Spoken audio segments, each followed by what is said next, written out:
Max Verstappen offers forward reaction to replay of Lewis Hamilton crash at Belgian GP. Max Verstappen and Sergio Perez were caught on camera watching a replay of Lewis Hamilton's crash with Fernando Alonso in the cool-down room, and the Dutchman gave his thoughts to his teammate.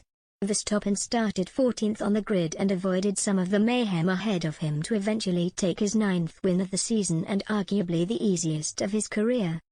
Part of the chaos ahead of him on lap 1 was caused by the coming together of Hamilton and Alonso heading into the chicane.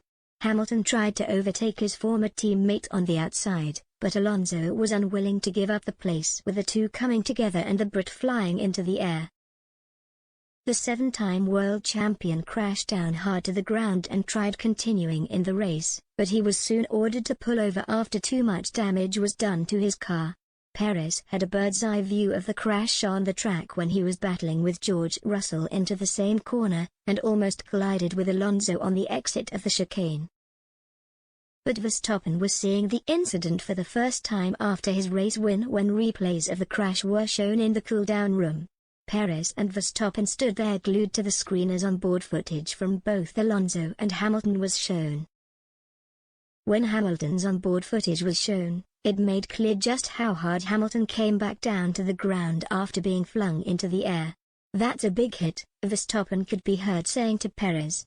Carlos Sainz then entered the room where the championship rivals began talking about their respective races.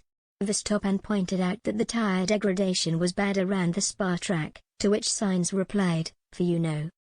The laughs and jokes shared in the cool-down room will be a far cry from the mood inside Mercedes' garage.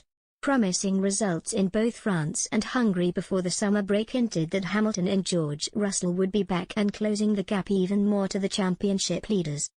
But the Belgian Grand Prix has seen them take another step back, with Hamilton calling out the troublesome W13 on Saturday. However, Hamilton took full responsibility for his role in the crash with Alonso. He said, "Looking back at the footage, he was in my blind spot and I didn't give him enough space. It was my fault, I couldn't see him, he was right in my blind spot."